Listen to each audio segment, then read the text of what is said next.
la sesión. La idea es que el viernes veamos en una primera parte de la clase algún ejemplo de diseño de los multivibradores y ya después simulemos un ejemplito para que ustedes vayan viendo cómo se va trabajando. Bueno, miren, ya abrió aquí. Déjenme primero les presento la pantalla y ustedes me indican, por favor, si la están viendo.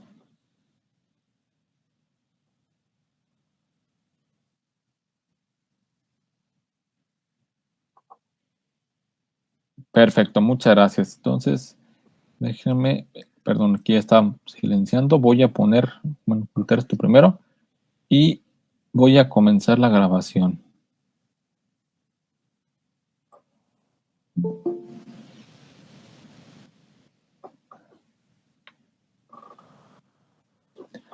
Hoy les debo la cámara, pero anda muy lento el internet. No sé qué debe haber pasado. Seguramente alguien se quiso colgar.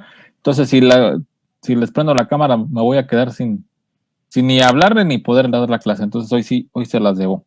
Bueno, recordarán que el lunes pasado, hablamos sobre el diseño de los generadores de onda cuadrada, tanto de carrera libre, es decir, que están generando la onda de manera periódica o constante, o bien como de carrera única, cuando nos interesaba únicamente contar una X cantidad de tiempo y que solamente eso se va a repetir una sola vez, digámoslo así, que serían los multivibradores de carrera única, o dicho en otras palabras, los astables, y pues ahora sí que el multivibrador de carrera única.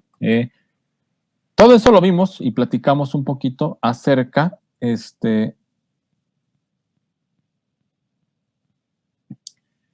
todo esto lo vimos y estuvimos platicando acerca de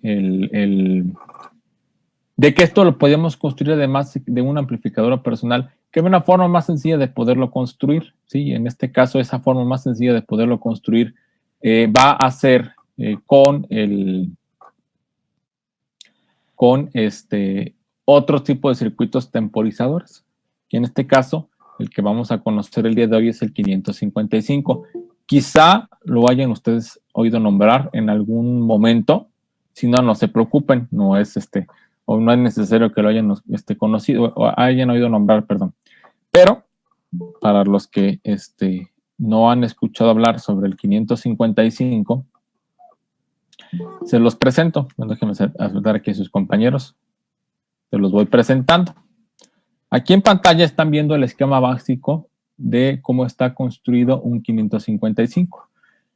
Así en primera instancia pueden darse cuenta que nosotros tenemos 1, 2, 3 resistencias cuyo valor va a ser R, ahorita para las fines de la explicación. Y vamos a tener 1 y 2. La palabra CMP es comparador. Quizá ustedes me van a preguntar, ¿y por qué comparador? Bueno, una cosa que tal vez no hemos mencionado a lo largo del curso, mejor dicho, es que el amplificador operacional en su definición más básica, ¿sí? O en su función más básica, digámoslo así, cuando no tenemos ninguna forma de retroalimentación, él va a trabajar como si fuera un comparador, ¿sí? Un comparador, estarán de acuerdo que su representación o su significado es básicamente el decir cuando dos magnitudes son mayores, menores o iguales según corresponde el caso, ¿no? Desde el punto de vista analógico únicamente podemos hacer comparaciones cuando dos magnitudes son mayores o menores y en la parte igual esa no se puede responder directamente. Habría que pensar en alguna inferencia estadística para poderlo hacer. Entonces, si ustedes se dan cuenta, aquí en el caso del amplificador 1, tiene conectadas dos entradas y si se fijan, esas dos entradas están conectadas a las terminales 6 y 5, como vienen numeradas aquí en la imagen. Entonces, ¿qué es lo que está haciendo? Bueno, va a comparar la entrada de voltaje positivo con la entrada de voltaje negativo.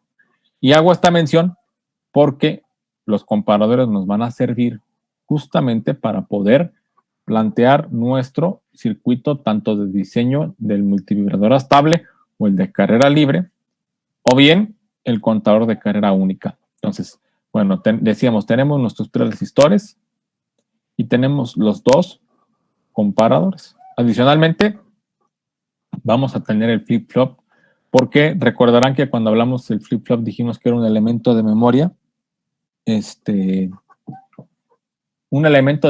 perdón, y este elemento de memoria es interesante saberlo, porque acuérdense que lo que estábamos haciendo era guardar el estado previo de la salida. Bueno, guardar la salida en pocas palabras. Entonces, por eso lo tenemos ahí presente. Y finalmente tenemos este pequeño transistorcillo que va a funcionar como un interruptor.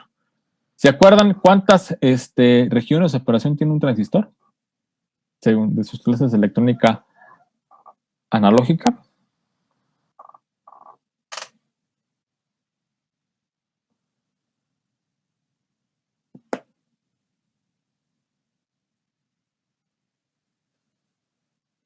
Había 3 exactamente. ¿Cuál y cuál?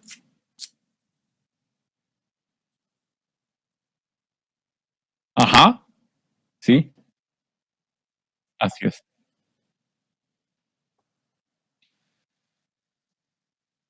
Saturación. Saturación. Estaba muy bien. No, ¿te acordaste de 2 de 3? Eso implica que te fue bien. Efectivamente tenemos 3 regiones en el transistor. Una región de corte, donde pues, el transistor no iba a operar. Saturación nos iba a mandar toda la salida, que era el voltaje o corriente que es capaz de entregar. Y activa, que es cuando nosotros regulamos con las curvas de operación y a través de las resistencias, pues la salida del circuito. Bueno, aquí cuando hablo de interruptor es porque voy a estar haciendo que el transistor trabaje en las regiones o de saturación o de corte. Entonces, eso es importante tenerlo presente. Hasta ahorita, ¿dudas, preguntas, comentarios, algo que no se haya entendido? No, profe. Bien, perfecto. Si escuchan, es que aquí anda mi gato que me subió una fruta y quiere olerla o comérsela. No le gustan. Bueno, entonces, ya en esencia, si lo ponemos o le damos definiciones al temporizador 555, nosotros vamos a decir que este circuito es un temporizador que es ampliamente usado en todas las aplicaciones de la electrónica, digamos, de amateur o de juguete de cuando nos estamos enseñando. Dijimos, nada más recordando con los nombres exactos, que tenemos los generadores de onda cuadrada, de carga libre, que son los multivibradores estables y los monoestables.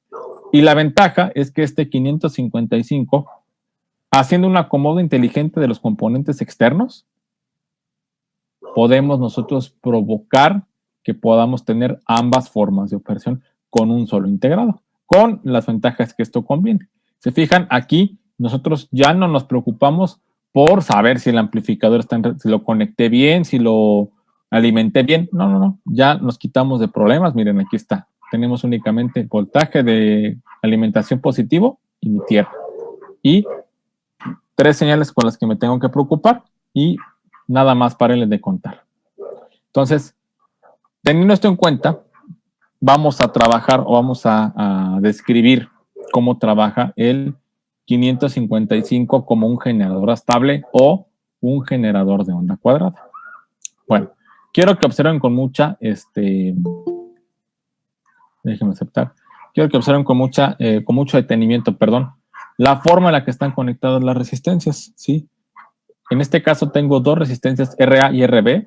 RA, se fijan, está conectada a la tierra y después está conectada, perdón, a voltaje y después está conectada a la patita número 7 que se conoce como descarga o en español o en inglés discharge. Y esa resistencia va a cumplir una función muy interesante. Y después la conectamos en serie con otra resistencia que va a unir los pines 7 y 6, umbral o en inglés threshold. Eso vamos a saber ahorita, vamos a entender qué nos representa eso. Después conectamos el voltaje hacia la patita de disparo y de disparo conectamos a tierra. Entonces, ¿esto qué va a implicar? Vamos a considerar, vamos a suponer un escenario inicial. Tiempo igual a 0.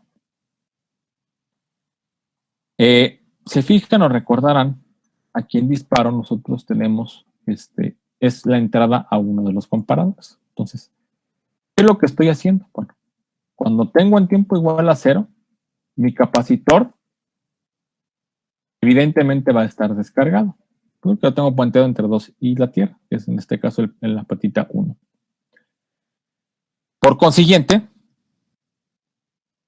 estarán de acuerdo que el voltaje que se mide en la terminal de disparo, ¿qué valor tendría si el capacitor está conectado a Tierra? 0. Así es, tengo un valor de 0. Entonces yo pregunto, hago la pregunta. Este voltaje, el voltaje positivo del comparador 2, ¿es mayor que el voltaje del capacitor? ¿Qué contestarán ustedes? Sí.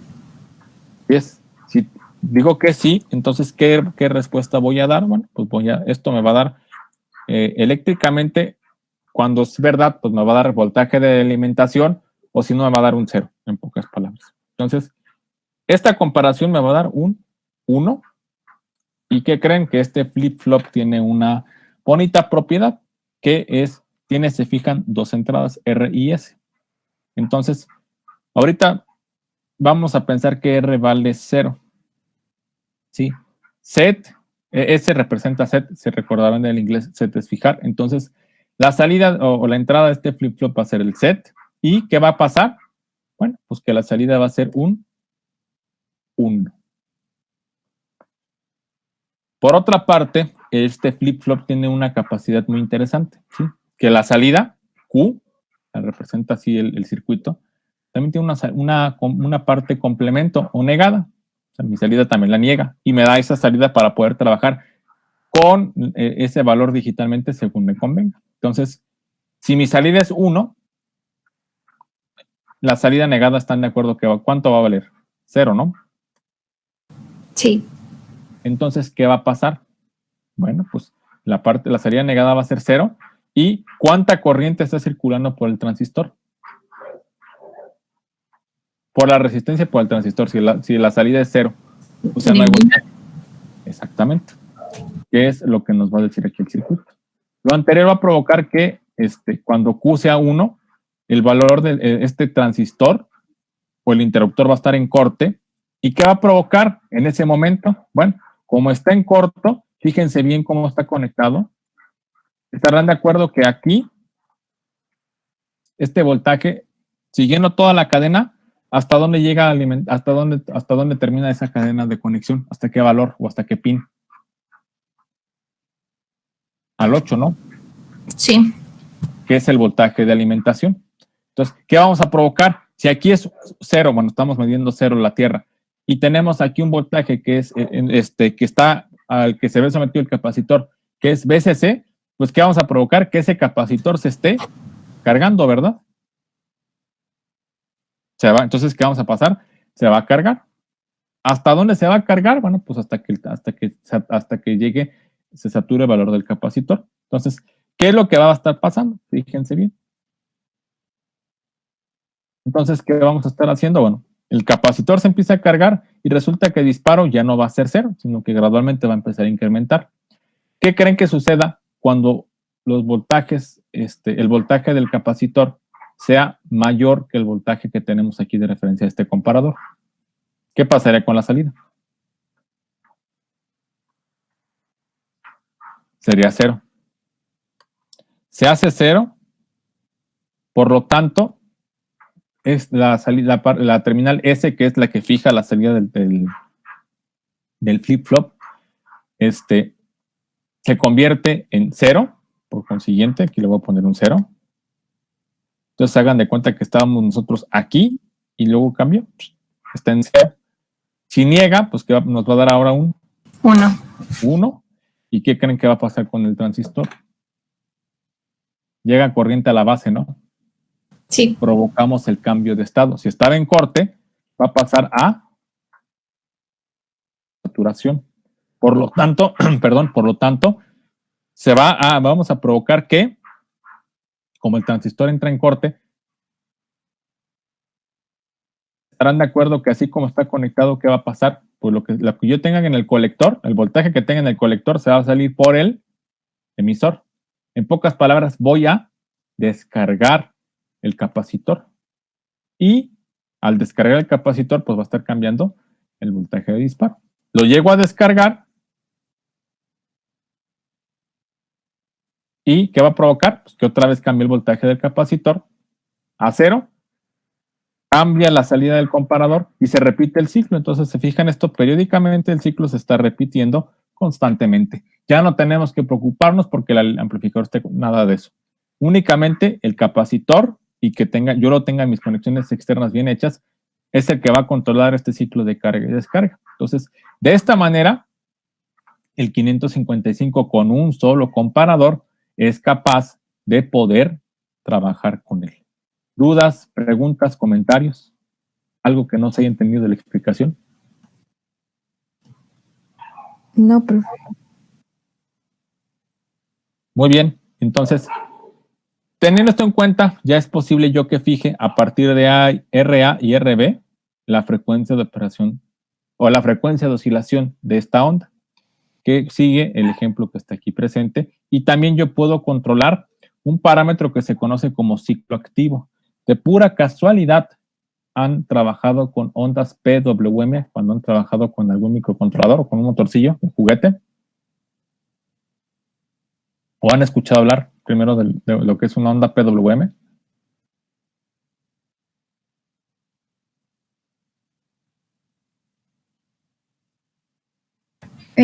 Lo vimos en programa avanzada, profe. Así es. En esencia, lo que me permite es básicamente una onda cuadrada cuyo ciclo activo cambia, me permite controlar el nivel de voltaje promedio que estaría viendo un circuito eléctrico. Entonces, entre menor sea el ciclo activo, digámoslo así, creo que por acá tengo, no sé si no tenía un ejemplo. A ver, creo que lo tengo en una de la presentación. Solamente no me acuerdo si está aquí en la 1 o la 2. Dejen abrirlo aquí. Nada más lo abrimos rápido para recordarlo. Entonces, no. 6 esta. Sí, aquí está. Entonces, ¿qué es lo que estamos controlando? Bueno, cuando les hablo del ciclo activo, ¿qué diferencias se observan? ¿Me pueden decir? En las tres ondas diferentes.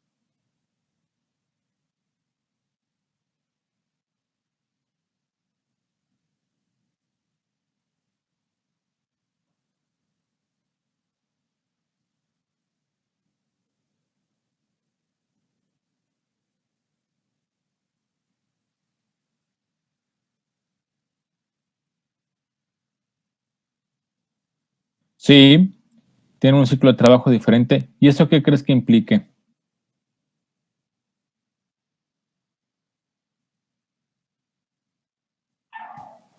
¿Que cambie el periodo? Cambia el periodo. Físicamente, ¿cuáles son las diferencias que observan ahí?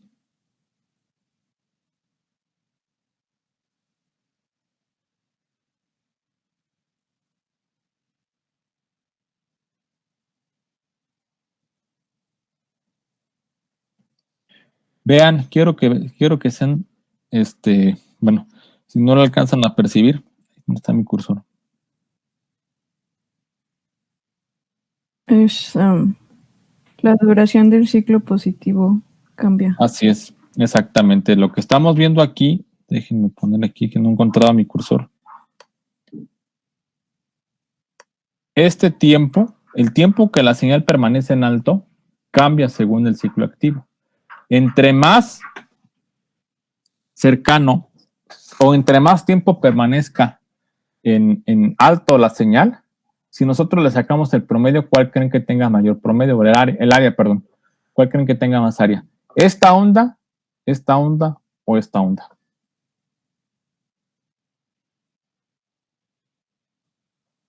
Acuérdense que el área, pues, podemos hacer la integral, o sea, la sumatoria de todos los valores. Pues el de 75. Es correcto. A lo que quiero llegar con esto, y regresando ya al contexto de la clase, es que el PWM lo que me permite controlar es, reitero, si yo le saco el promedio, es lo que les decía, estoy yo viendo qué tanto voltaje promedio, la integral, puedo suministrar a un equipo eléctrico. Cuando no puedo variar, eléctricamente con un potenciómetro, pues luego con esta onda cuadrada y hago la misma acción de control. Entonces, no tenemos ningún otro problema, lo podemos hacer. Lo van a ver más adelante en control, ¿lo están llevando con Carlos o con quién lo están llevando ahorita a control? Sí, profe, con el doctor Carlos Guzmán. Sí, estamos intentando, bueno, hace tiempo nos juntamos entre varios y nos pusimos de acuerdo para hacer un manual de prácticas, ya lo estamos alistando, estamos esperándolo, tenerlo listo para que ustedes puedan, si todo sale bien, en noviembre pueden hacer algunas prácticas y aquí lo van a ver para qué se ocupa. Pero bueno, en esencia era lo que quería regresar al punto, ahora sí regreso a la clase. Entonces, por eso puedo controlar, o con este circuito me permite controlar ese periodo y ya me permite hacer otras aplicaciones un tanto más generales, si me permiten la expresión. ¿Dónde se ocupa? Bueno, puede ser muy sencillo. Este circuito, así como está construido, lo podemos ocupar, por ejemplo, como un generador, por ejemplo, de alguna señal de sincronía. Quizá a mí me interesa, por ejemplo, estar monitoreando la presión, estar activando, perdón, autónomamente, digamos, yo tengo mi monitor de signos vitales y por alguna razón la parte de la programación, a lo mejor ahorita no se me está dando, pero sí lo puedo construir con componentes eléctricos. Entonces, este circuito, así como está, me puede ayudar a diseñar, ¿sabes qué? Te voy a dar un pulsito o vas a tener una cuadrada cada X tiempo, una transición de 0 a 1 cada X tiempo. Por ejemplo, se me ocurre, y ya nosotros hacemos todas las mediciones. Entonces, se fijan, esto es relativamente más sencillo, y se van a dar cuenta el viernes que hagamos empezamos a hacer alguna simulación, es más sencillo de trabajar que en los otros circuitos que ocupan directamente o donde el amplificador es el que genera la onda senoidal. Se fijan acá, perdón, la onda cuadrada. Acá la onda cuadrada la estamos generando con el flip-flop y con el voltaje del capacitor. Otro punto antes de que se me olvide, este circuito, bueno, la desventaja que tenemos con trabajar con el 555 es que el ciclo activo que puede trabajar el circuito, desafortunadamente no puede bajar más del 50%. Si queremos ciclos activos más bajitos, ahí forzosamente vamos a requerir ocupar un circuito o un sistema digital, es decir, un microcontrolador que él trae diseñado ya específicamente unas funciones para poderlo trabajar. ¿Dudas, preguntas, comentarios, algo que no se entienda? No, profe. Bien. Y ahora tenemos el generador monostable o el circuito de generación de un solo pulso. Bueno, ¿qué diferencia observan entre este y este? Voy a dejarlo un minuto.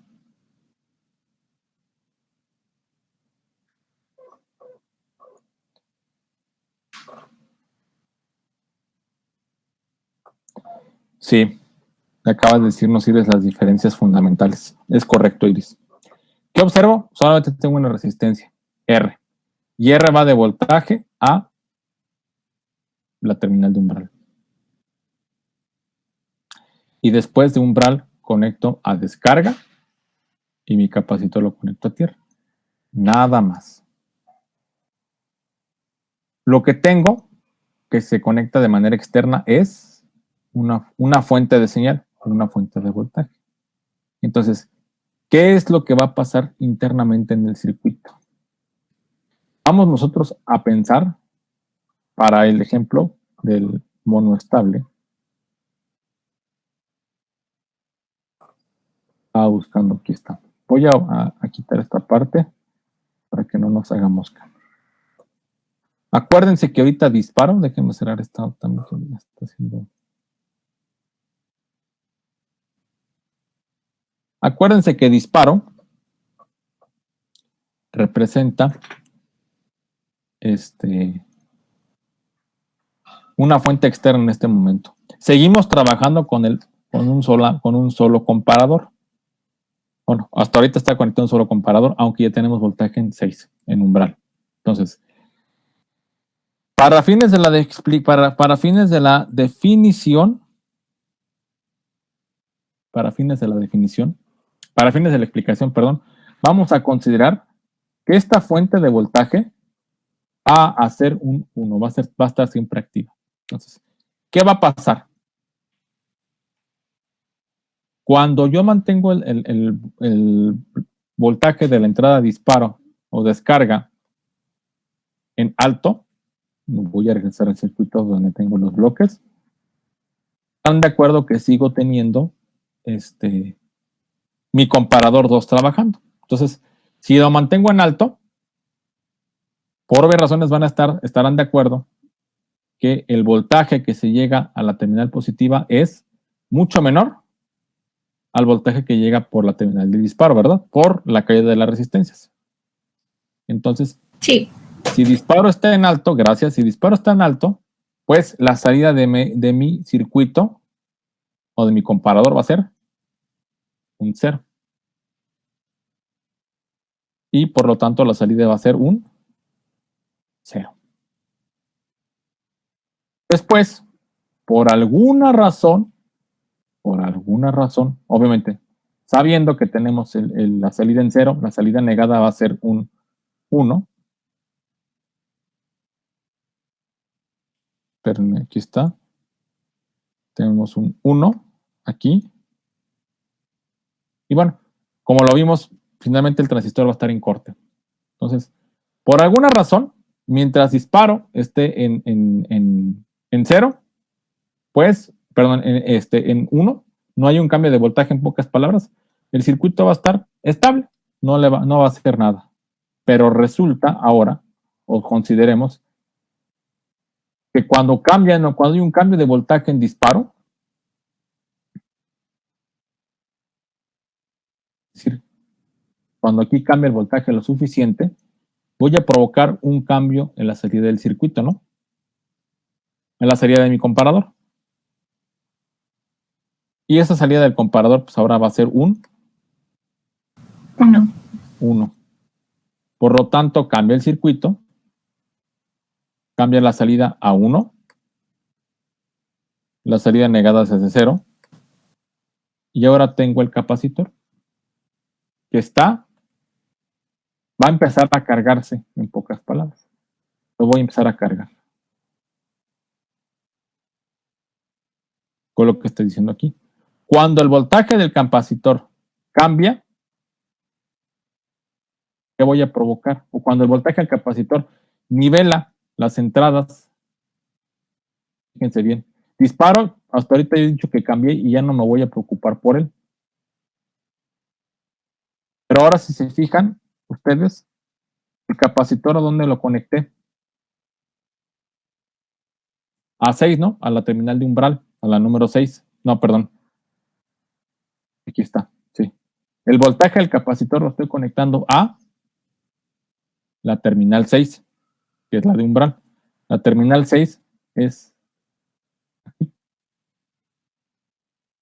Entonces, resulta que mientras el capacitor se está cargando, voy a provocar un cambio en la otra entrada del flip-flop. Si se fijan, aquí es R y S. Son siglas que significan set, fijar, y reset, poner en 0. Entonces, cuando el capacitor se está cargando, el punto en el que llega que el voltaje se alcanza, voy a provocar un reseteo del sistema. Es decir, este comparador se va a activar, va a ser un 1, y por lo tanto voy a provocar un cambio en la salida.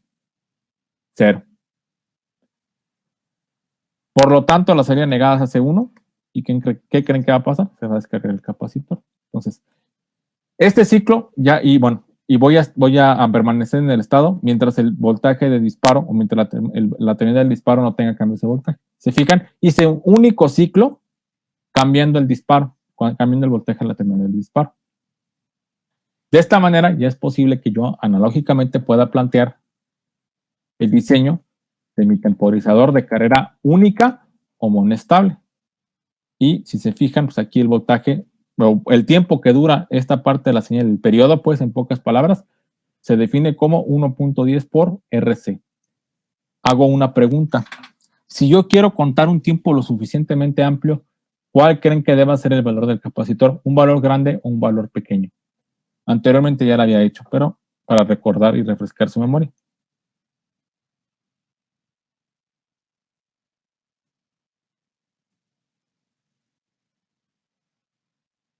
¿Lo puede repetir, profe, por favor? Sí.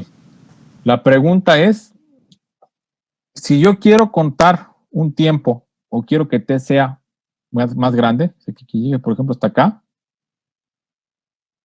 ¿están de acuerdo que este tiempo de carga, este tiempo lo va a controlar el capacitor? ¿Cómo debería ser el valor del capacitor? Si quiero que esta T crezca, ¿el capacitor debe tener un valor grande o un valor pequeño? Pues, ¿qué se les ocurre? ¿Qué pudiera ser la respuesta?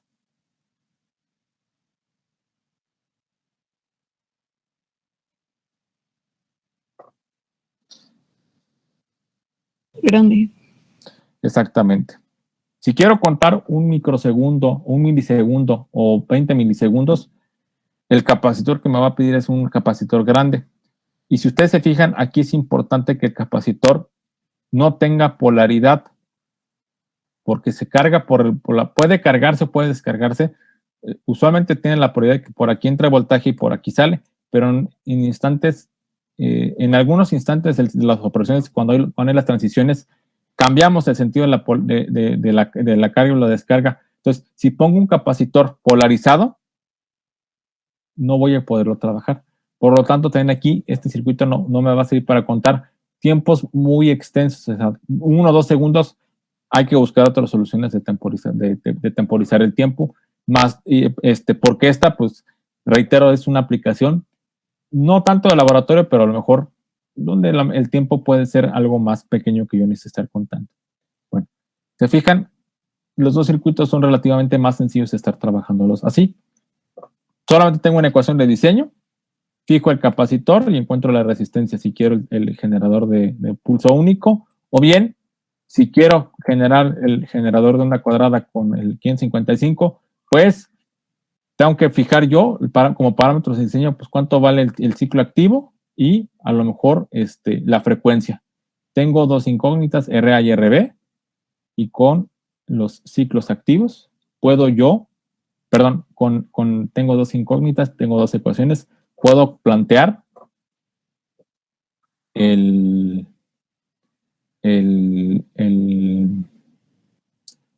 los parámetros de las resistencias. Ya no aquí ya no plantearía o no supondría algún valor. ¿Dudas, preguntas, comentarios, algo que no se haya entendido?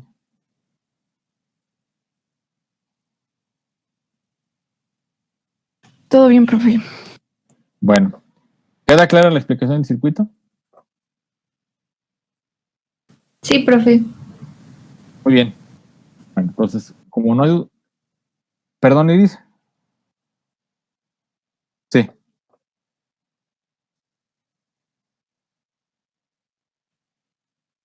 Así es.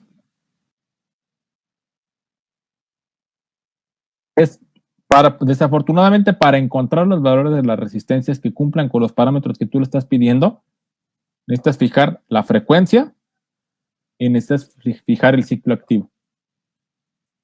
Y con esos dos parámetros, fijar la resistencia. ¿Qué requieres para cumplir con eso? No es nada, Iris. Bueno, quizá va a ser más claro si hacemos o vemos el procedimiento de diseño. Vamos a irnos con calma. Ya ahorita explicamos cómo trabajan los tres circuitos principales que diseñan. Entonces ahora vamos a trabajar vamos a aprender el procedimiento de diseño rápidamente, por ejemplo, del oscilador de onda senoidal.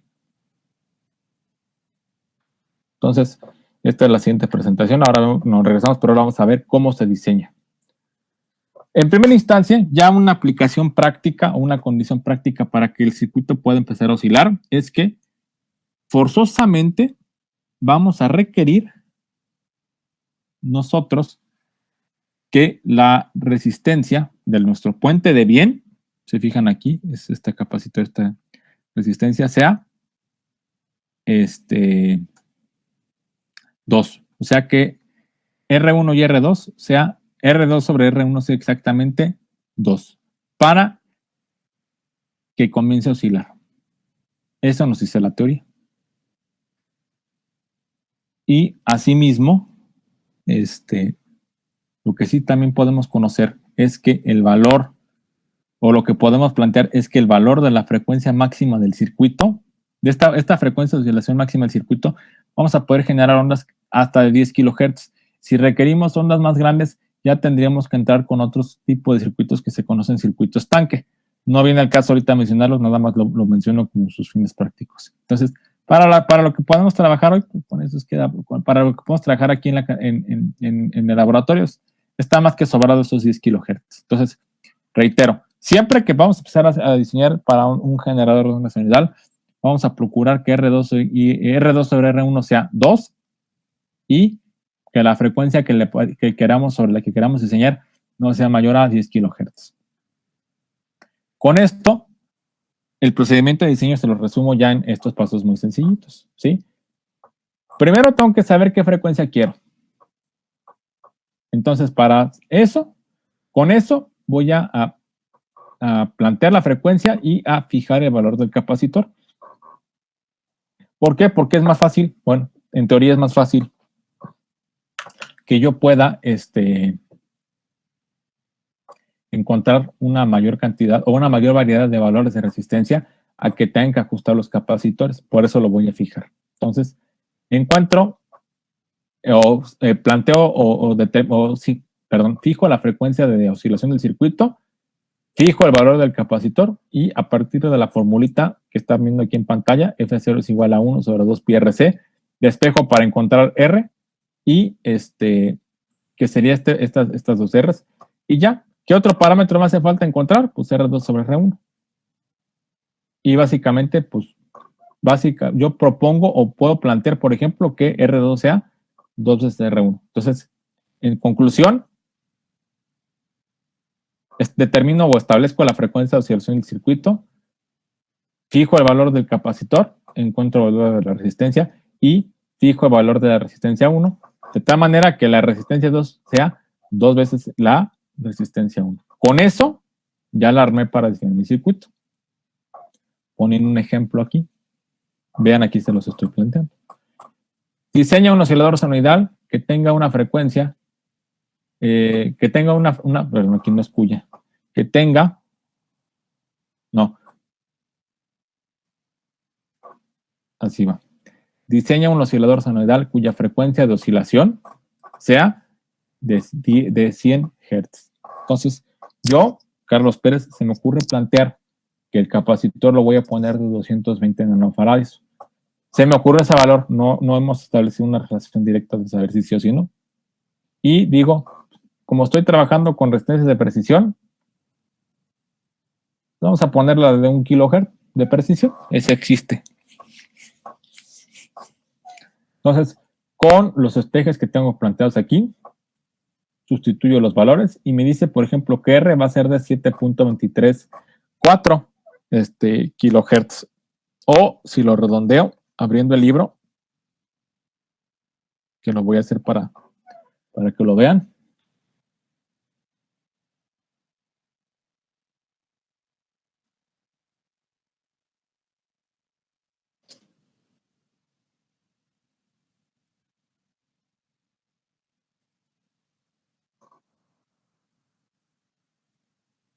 ¿Sí siguen viendo mi pantalla, perdón? Sí, profe. Ah, bueno. Tengo que nada más abrir la tabla del resistencias comerciales, perdón.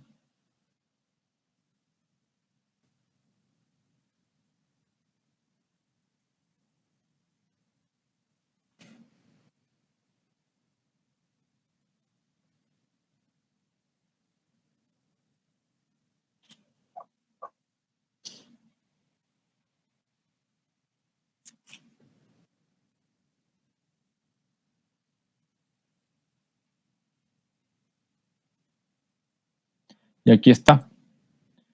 Tengo los de resistencia 5% o de precisión del 1%. Precisión es cuando tiene menos variación. Entonces, la resistencia de precisión siempre tiene un error máximo del 1%.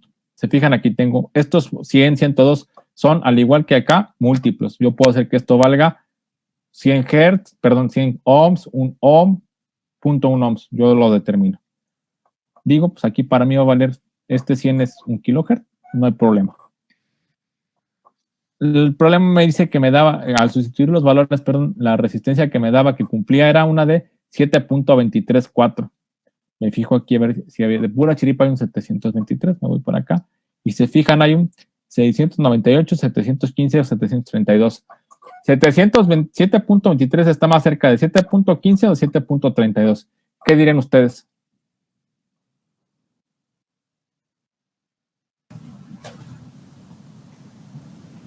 Reitero la pregunta o reformulo la plantea la pregunta si no me expresé bien. 7.23 ¿está más cerca de 7.15 o está más cerca de 7.32? ¿Qué dicen ustedes?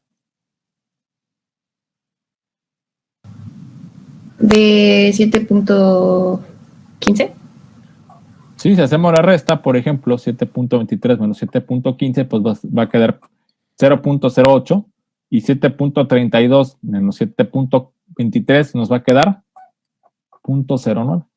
Por ese criterio nos vamos a escoger la más cercana y la más cercana pues va a ser 7.15 kilo ohms al 1%. Entonces ya tengo el capacitor y encontré el valor de la resistencia. Y finalmente pues me falta encontrar cuánto vale R2. Dijimos que R2 va a ser 2 veces R1 y por lo tanto me fijo aquí a ver si hay un 20 que sería, o un 200 que representaría los 2 kilos. Si se fijan, aquí tengo 2 kilos. Entonces, con ese valor puedo yo plantear, o bueno, con estos valores ya tengo mi circuito diseñado. Falta obviamente simularlo para ver si eso oscila o no. ¿Dudas, preguntas, comentarios, algo que no se entienda sobre el procedimiento de diseño? No, profe. Esto es para el oscilador, ¿verdad? Así es, para el de onda senoidal, el puente de bien. Ah, ok. Sí, no, profe, todo claro. A ver, rápidamente, para involucrarlos y que no se me duerman. ¿Qué pasa si qué pasa si bajo el valor del capacitor? En vez de que sea de 220 nanofaradios, sea de 720 picofaradios. A ver, hagan rápido el cálculo con sus calculadoras.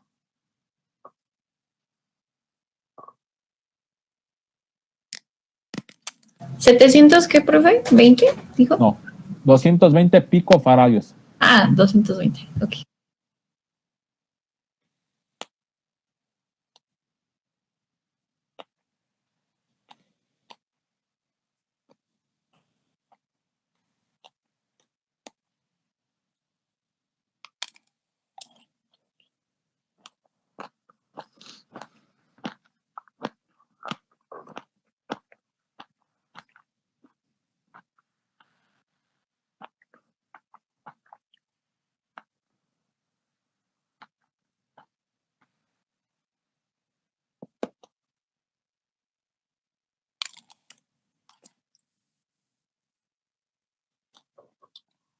Exactamente.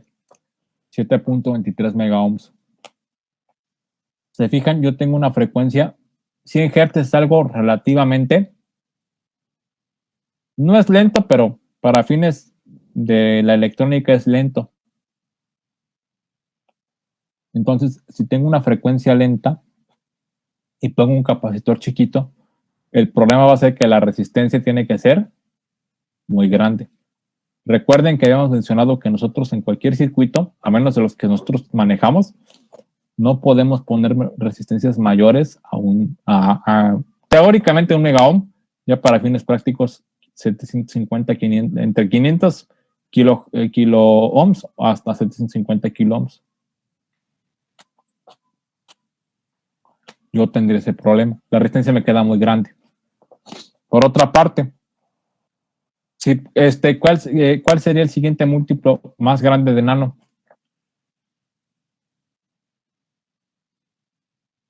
Micro, ¿no? Nano es 10 a la menos 9.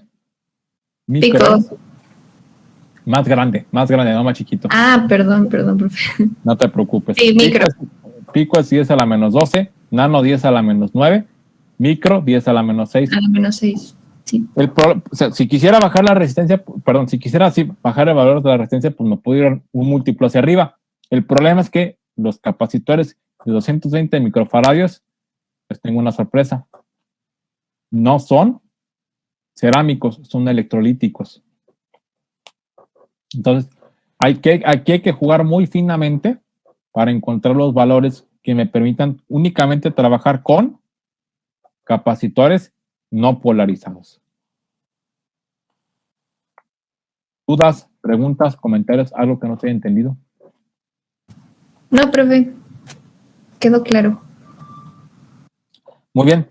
Entonces, para tener material para trabajar el viernes en el circuito de simulación y también no entretenerlos que se vayan a disfrutar su fin de semana lo más pronto posible, les voy a pedir, por favor, que diseñen un circuito. Cada quien va a plantear su solución. Voy a poner como tarea para entregar un oscilador senoidal cuya frecuencia de oscilación sea, vamos a poner a de 250 Hz. Diséñalo con el procedimiento que vimos aquí en clase. ¿Dijo 250, profe? ¿G? 250 Hz. Ok. Déjenme, porque tenía alguien de sus compañeros se me quería conectar.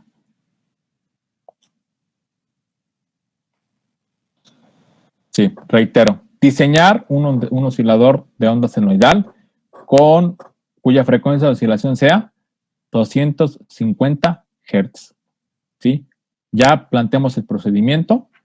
Acuérdense, hay que cuidar no ocupar valores que generen capacitores electrolíticos, es decir, en pocas palabras, los valores que tenemos seguros para trabajar son los de nanos y los de picos. Y encuentran su solución, tienen la tabla de valores. El viernes yo les voy vamos a simular primero el ejemplo que yo tengo, el ejemplo que les resolví aquí, y vamos a pedirle a 2 de ustedes o a 3, si vemos que dependiendo de cómo vamos avanzando, que nos presenten sus soluciones, a ver qué tal funciona. ¿Dudas, preguntas, comentarios? ¿Algo que no se haya entendido de la clase de hoy? No, profe. Se entendió. Sí, Iris.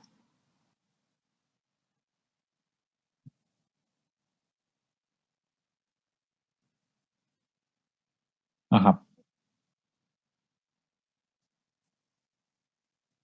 Qué buena pregunta. En el circuito, ¿tú cómo ves expresado que tengamos diferencias en el valor en la conexión? ¿Te parece un C1 y un C2 o solamente te aparece C? Sí. No. Ahí te preguntaba justamente por eso. Cuando estamos enseñando generadores, nos conviene trabajar con el mismo capacitor por 2 razones. La primera, porque esa parte yo no la vi aquí, pero hay un criterio hay un criterio de análisis o hay un procedimiento de análisis que es que están viendo aquí, se llama un circuito tanque. ¿Sí? Puede hacerse con un capacitor y una resistencia o puede hacerse con un inductor y una resistencia. Entonces, este circuito tiene acuérdate que estamos mencionando que estos circuitos se llevan por el criterio, tienen una función de transferencia, y si lo recordarás de tu clase de control, tienen esa función de transferencia, tienen un diagrama de polos y ceros para ver si es estable o inestable. Entonces, si tú cambias el valor del capacitor, te va a empezar a oscilar y tal vez ya no te va a oscilar. Por lo tanto, ya no tendrás una forma de generar la oscilación controlada. Por eso, para los generadores, conviene trabajarlo únicamente con un circuito. Para el siguiente tema, que son los filtros, va a haber filtros o tipos de filtros, mejor dicho, que sí nos van a permitir cambiar los capacitores en etapas, por etapas. Cada etapa va a tener un valor diferente si lo queremos plantear así. Porque ahí es diferente. Ahí lo que le queremos sacar al circuito es un comportamiento diferente. Por eso.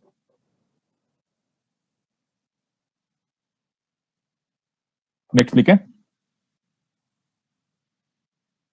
Sí.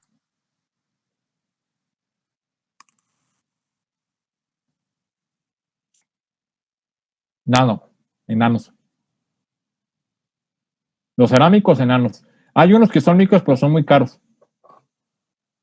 Los electrolíticos, así es. Electrolíticos sí son en micros, efectivamente.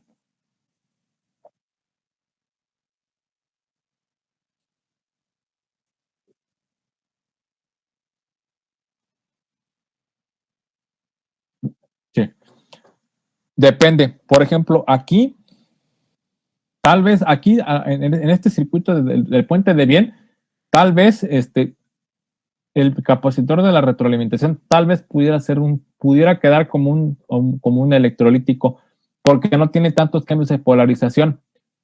Pero habría que construirlo ahí habría que construirlo para correrlo, hacer la prueba de duración, a ver si no se empieza a desgastar, se empieza a calentar. Digámoslo así, cuando tú ves que está la polaridad bien definida, si que una de las patas va a tierra, ahí forzosamente, perdón, al revés.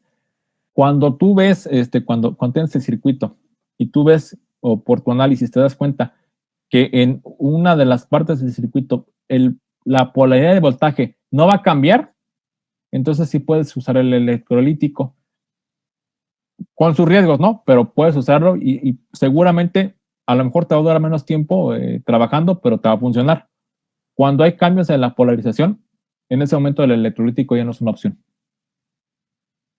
¿Te fijas? Aquí la polaridad está bien fija en esta parte, en el circuito, la red de RC en paralelo. Entonces, si lo pones aquí, como estamos cambiando la polarización, si lo cambias, perdón, va a tronar. Acá tal vez no tanto, habría que probarlo.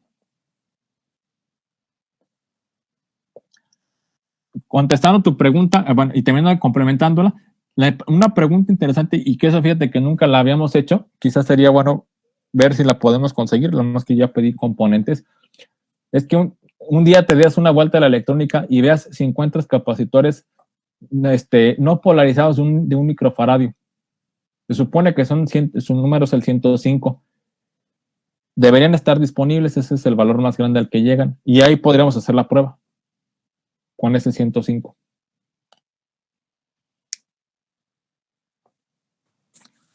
Muy bien, Iris.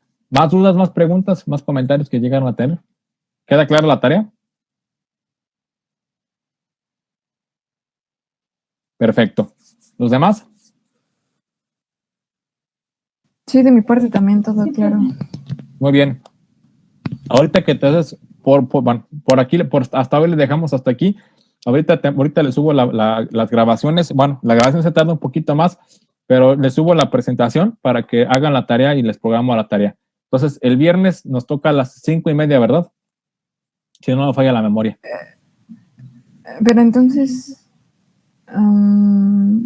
Sí. Dime. No, está bien. Gracias, doctor. No, dime. ¿Qué pasó? Esa tarea es para el viernes. Así es, hay que hacerla, hay que diseñar el ejemplo para el viernes, por favor. De acuerdo. Perfecto. ¿Los demás? ¿Queda claro? Clarísimo, doctor. Muy bien. Pues entonces, les agradezco que se hayan conectado. Espero tengan un excelente día y nos saludamos el día viernes. Cuídense mucho, bonita tarde para todos. Gracias. Hasta luego, profe, se cuida. Gracias, igualmente, cuídense. Hasta luego.